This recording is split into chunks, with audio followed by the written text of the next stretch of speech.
أعوذ بالله من الشيطان الرجيم.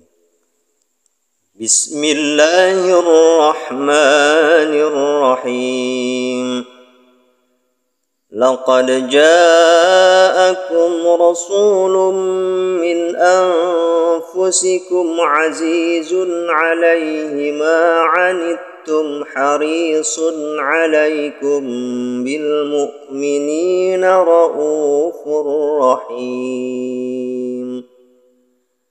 Sesungguhnya telah datang kepadamu seorang Rasul dari kaummu sendiri. Berat terasa olehnya penderitaanmu, wahai umat manusia, serta sangat menginginkan kebaikan untuk kamu semua. Lagi amat tinggi belas kasihannya serta penyayang terhadap orang-orang mukmin. Quran Surah At-Taubah 128. Shadaqallahul Azim. Assalamualaikum warahmatullahi wabarakatuh.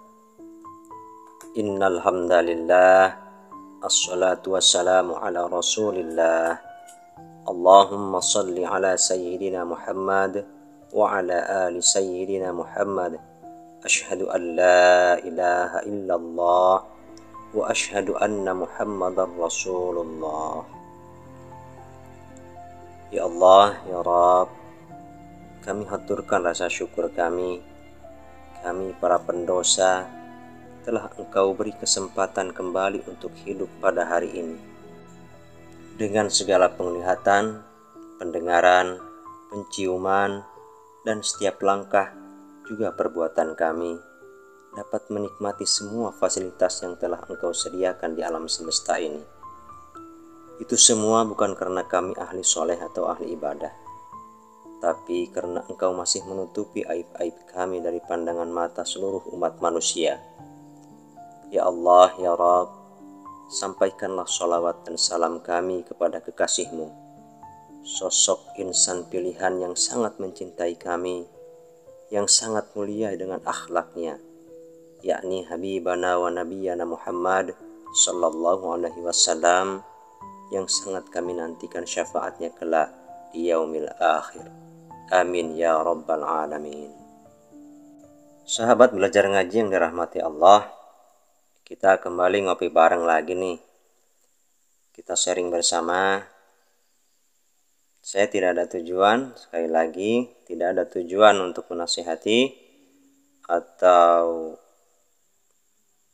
tidak ada tujuan untuk mengajari atau apa.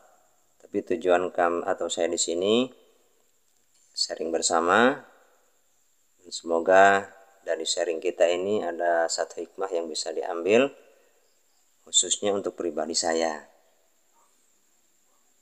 Sahabat belajar ngaji dirahmati Allah, ketika berbicara tentang akhlak tentunya tak akan lepas dari pribadi kita, tentang bagaimana cara kita bertutur kata, bertingkah laku, baik terhadap Allah, Rasulullah, sesama manusia, dan juga seluruh makhluk yang ada di alam dunia ini.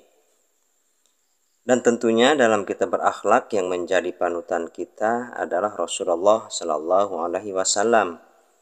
Sebagaimana hadis yang diriwayatkan oleh Al-Baihaqi, Innama bu'ithtu liutammima makarimal akhlaq.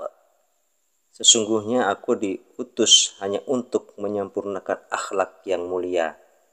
Jadi Rasulullah diutus oleh Allah itu untuk menyempurnakan akhlak manusia agar mempunyai akhlak yang mulia.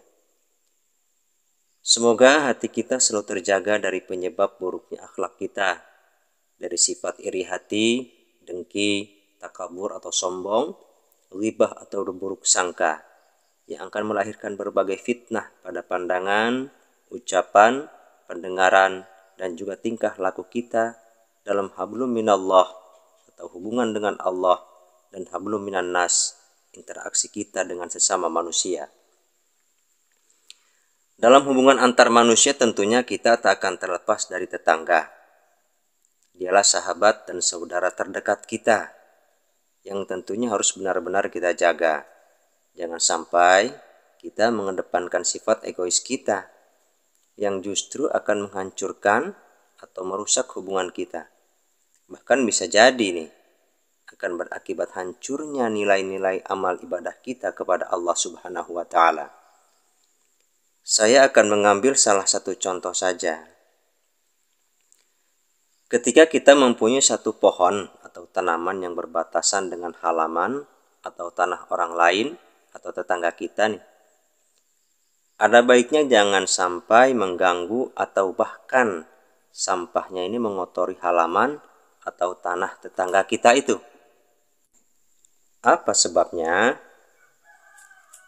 Yang sangat harus kita perhatikan, jika ada nih dalam hati tetangga kita ini terbersit rasa kurang senang yang diakibatkan adanya daun dari tanaman kita, sehingga munculnya ketidakikhlasan di dalam hati mereka, sedangkan tetangga kita itu tidak berani mengungkapkannya kepada kita. Maka itulah awal petaka bagi kita. Bayangkan sahabatku, jika setiap hari, bahkan bertahun-tahun, hal ini terjadi, sudah berapa banyak nih kezaliman yang kita lakukan terhadap tetangga kita. Jangankan 10, jangankan 100 daun, hanya satu helai daun dari tanaman kita mengotori tanah atau halaman tetangga kita, sedangkan tetangga kita itu tidak ikhlas, bahkan kita cenderung nih masa bodoh nih, tidak mau minta maaf, masa bodoh teuing begitu, atau tidak meminta keikhlasan dari tetangga kita itu, maka dari ketidakikhlasan tetangga kita itulah kita telah melakukan dosa dan kezaliman yang akan mengakibatkan semua nilai ibadah kita rusak di hadapan Allah Subhanahu wa taala.